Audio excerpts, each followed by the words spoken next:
मित्रों नमस्कार। Legal awareness programme. मित्रों, आवश्यकता आविष्कार की जननी है, ये वाली बात तो हमने कई बार सुनी है, लेकिन ये बात है सच। क्यों? क्योंकि जब हमको आवश्यकता होती है तभी उसका निष्कर्ष हम ढूंढते हैं और उसका निदान ढूंढते हैं और तभी हमको निदान मिलता है। अब चाहे समय और आवश्यकता के साथ बदलाव भी ज़रूरी है।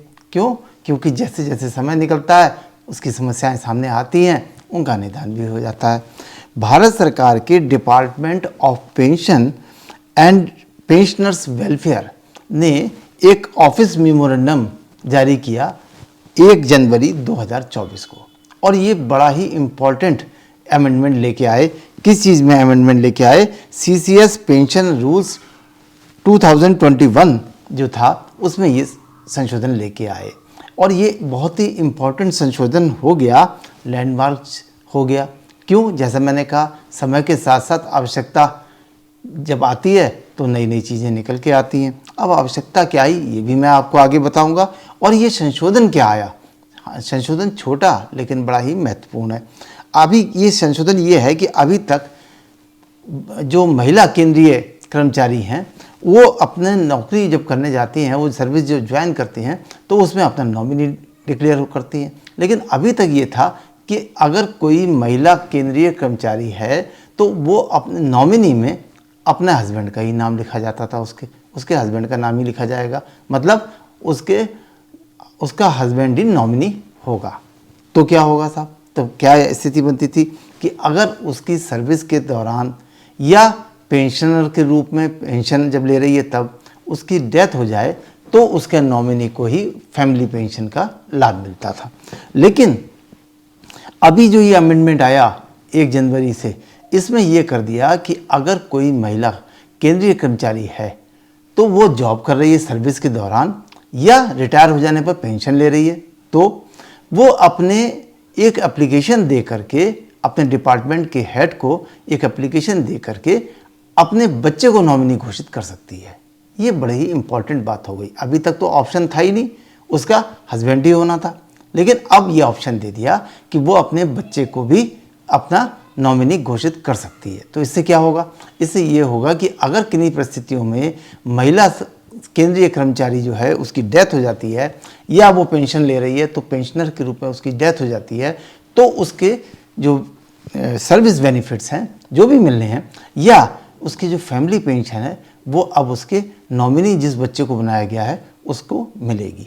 इसका भी एक सिस्टम है कि पहले बड़े बच्चे का जो हो देखा जाएगा, अगर वो इंटाइटल नहीं है तो उससे छोटा, और अगर वो नहीं है तो उससे छोटा। इस तरह का एक सिस्टम बनाया हुआ है। लेकिन अभी तक तो वो सिस्टम था ही नहीं। अभी तक तो यही था कि अगर महिला है तो उसका हस्बैंड को ही मिलेगा। अब मित्रों, समय के साथ साथ ये ज़रूरी हो गया था। क्यों ऐसा ज़रूरी हो गया? एक बहुत बड़ी संख्या में महिलाएं जो हैं जॉब करती हैं, और जो वर्तमान हालात हैं उनको देखा जाए तो उसमें उनके तरह तरह की समस्याएं उनके हस्बैंड के साथ में आ जाती हैं, और जो बातें कहनी नहीं चाहिए वो भी वाले केस सामने आते हैं। तो इसके हालात में उनके बच्चे भी होते हैं, तो वो क्योंकि अगर उनकी डेथ हो गई, उस महिला की डेथ हो गई तो उसको फैमिली पेंशन उसके हस्बैंड को मिलेगी। बच्चों की स्थिति दयनीय हो जाती है। तो ऐसी स्थितियों पे जब बहुत सारे केस आए इस डिपार्टमेंट के पास, गवर्नमेंट के पास, तो उन्होंने इस पे विचार करने के बाद ये अमेंडमेंट लिया। अब ये सुविधा हो गई कि अगर कोई महिला केंद्रीय कर्मचारी है तो वो अपनी सर्विस के दौरान नॉमिनी के रूप में अपने बच्चे को नॉमिनेट कर सकती है, और अगर वो पेंशन ले रही है तो वो बच्चे अगर उसकी डेथ हो जाती है एज ए पेंशनर तो उसकी फैमिली पेंशन जो भी बनती है अकॉर्डिंग टू रूल्स जो है वो उसके बच्चे को मिल जाएगी, जिससे कि एक नया सहारा उसके सामने रहेगा। लेकिन एक बात है कि कोई भी बात ऐसी तो होती नहीं। मैं हमेशा बताता हूँ लेकिन, किंतु परंतु तो इसमें भी लगा हुआ है। अपवाद जिसको कहते हैं, जिसको हम कहें कि शर्त भी लगी हुई है। वो शर्त कौन सी है? वो शर्त इसमें पहली बात ये है कि ये कोई भी महिला केंद्रीय कर्मचारी अगर है तो वो अपने बच्चे को तभी नॉमिनी बना सकती है जबकि उसके हस्बैंड के खिलाफ डाइवोर्स का मुकदमा पेंडिंग हो, पड़ा हुआ हो, कोर्ट में विचाराधीन हो, या कोई घरेलू हिंसा से संबंधित उसका कोई केस पेंडिंग हो, विचाराधीन हो न्यायालय में, या दहेज निषेध अधिनियम, डॉबरी का केस कोई पेंडिंग हो या विचाराधीन हो कोर्ट में, या कोई और महत्वपूर्ण आईपीसी के अंतर्गत मुकदमा उसके हस्बैंड के खिलाफ अगर पेंडिंग है, तभी वो अपने बच्चे के नॉमिनी बना सकती है। ये भी एक इम्पॉर्टेंट शर्त है। ऐसे नहीं है कि किसी में भी लिख दिया। अब अगर ऐसा किसी को बनाना है, किसी महिला का केस चल रहा है, ये जो मैंने बात बताई, वर्तमान हालात में एक बहुत बड़ी संख्या में फैमिली कोर्ट में ये डाइवोर्स के, घरेलू हिंसा के, दहेज के मुकदमे चल रहे हैं। और जहाँ पर ये मुकदमे चल रहे हैं, जिस परिवार में ये मुकदमे चलते हैं, वहाँ पर परिवार के साथ साथ जो बच्चे होते हैं उनका भी भविष्य जरा अंधकार में दिखाई पड़ता है। तो उस सारी समस्याओं से निजात पाने के लिए ये अमेंडमेंट लाया गया। और ये अमेंडमेंट आया किस में? देखिए, ये अमेंडमेंट आया सीसीएस पेंशन रूल्स 2021 में। तो इस अमेंडमेंट में ये 3 शर्तें तो लगा दी, और मैंने आपको ये भी बता दिया कि ऐसा क्यों करने की ज़रूरत पड़ी, क्यों ज़रूरत इसमें आन पड़ी ऐसी। तो ये तो क्लियर हो गया। अब इसमें जो छोटे छोटे से 2-3 क्वेश्चंस रह जाएंगे, उनको मैंने क्वेश्चन आंसर के रूप में ले लिया। पहला क्वेश्चन हमने निकाला कि जहाँ बच्चा नहीं हो या बच्चा योग्य ना हो, वहाँ क्या होगा? जिस परिवार में अभी बच्चा है ही नहीं और केस, ये इन तीनों में से केस पेंडिंग हो गया, कोर्ट में मामला पहुंच गया, हस्बैंड के साथ में झगड़े का, घरेलू हिंसा का, दहेज का, कुछ भी हो, बच्चा है ही नहीं, या बच्चा तो है लेकिन वो योग्य नहीं है। योग्य कई तरह से नहीं हो सकता है, चाहे वो मानसिक रूप से योग्य ना हो, चाहे वो किसी और वजह से योग्य ना हो, लीगल रूप से अगर वो योग्य नहीं है, तब क्या होगा? तब ऐसी स्थिति में उसका फैमिली पेंशन उसके हस्बैंड को ही दी जाएगी। ये इसका आंसर है।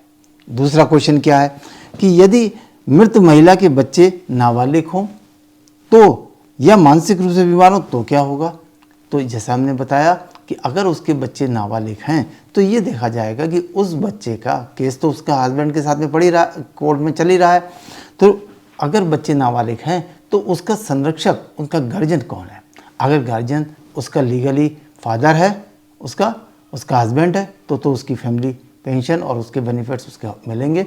लेकिन अगर उसके जो बच्चा है, उसकी मृत्यु हो गई महिला की और उसके बच्चे नाबालिग हैं, तो उनका गार्जियन अगर वो फादर नहीं है किसी भी परिस्थितियों में, कानूनी रूप से कोर्ट के आदेश के द्वारा, तो फिर जो गार्जियन है उसी को उसका लाभ मिलेगा, इस शर्त पे कि उसका फ़ायदा उन बच्चों को दिया जाएगा।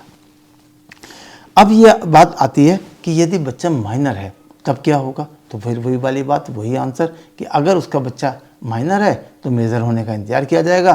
जो लीगल गार्जियन है वो उसकी फैमिली पेंशन लेंगे और बच्चों के लिए ऊपर खर्च करेंगे, और जैसे ही वो मेजर हो जाएगा, बालिग हो जाएगा, तो उस समय ये देखा जाएगा कि वो और शर्तों की वजह से पात्रता रखता है। अगर वो पात्रता रखता है तो उसको फैमिली पेंशन का लाभ मिल जाएगा। मित्रों, बात छोटी सी है लेकिन महत्वपूर्ण है, इम्पॉर्टेंट है, और जागरूकता लाना, नई नई चीज़ों को जो हित के लिए, जो समाज के डेवलपमेंट के लिए सरकार के द्वारा, न्यायालयों के द्वारा दी जा रही हैं सुविधाएं, उनको जन जन तक पहुंचाना, यही हमारे इस प्रोग्राम का मिशन है, यही हमारे प्रोग्राम का उद्देश्य है। मुझे उम्मीद है कि आज का ये वीडियो आपको अवश्य पसंद आया होगा। आपसे भी निवेदन करूंगा कि आप लोग अपने अपने इलाके में, अपने अपने क्षेत्र में ज़्यादा से ज़्यादा लीगल अवेयरनेस प्रोग्राम के तहत इसमें पार्टिसिपेट करिए और इसको ज़्यादा से ज़्यादा अपने लोगों की जागरूकता बढ़ाने में प्रयोग कीजिए। नमस्कार।